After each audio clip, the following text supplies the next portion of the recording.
जगदम्बा घर में दियरा बारियनी हो। जगदम्बा घर में दियरा बारियनी हो।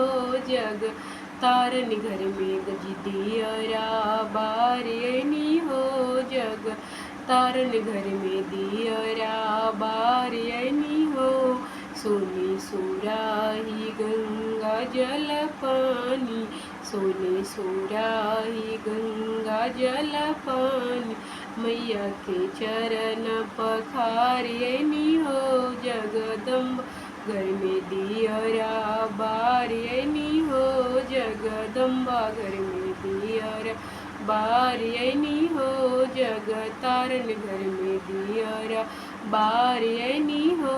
जग तारन घर में दियरा बारियनी हो।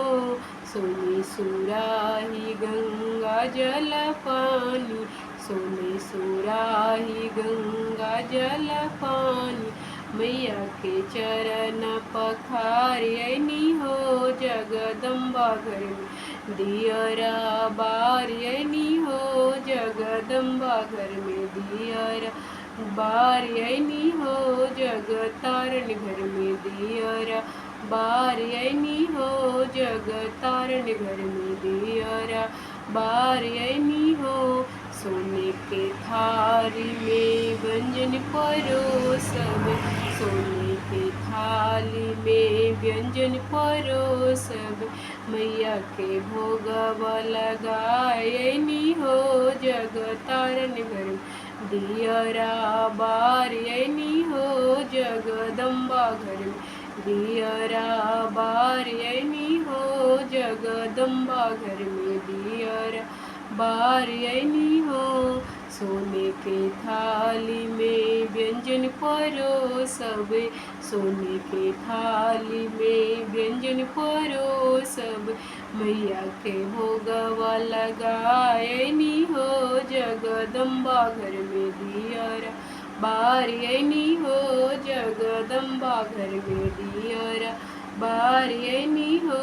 जग तारन घर में दियरा बारियनी हो। जग तारन घर में दियरा बारियनी हो। कंचन थाली कपूर के बाती, कंचन थाली कपूर के बाती, मैया के आरती उतारियनी हो। जगदम्बा घर में दियरा बारियनी हो। जगदम्बा घर में दियरा बारियनी हो। जग तारन घर में दियरा बारियनी हो। जग तारन घर में दियरा बारियनी हो। जगदम्बा घर में दियरा बारियनी हो। जगदम्बा घर में दियरा बारियनी हो। जग तारन घर में दियरा बारियनी हो। जग तारन घर में दियरा बारियनी हो। सोने सुराही गंगा जल पानी, सोने सुराही गंगा जल पानी, मैया के चरण पखारियनी हो। जगदम्बा घर में दियरा बारियनी हो। जगदम्बा घर में दियरा बारियनी हो।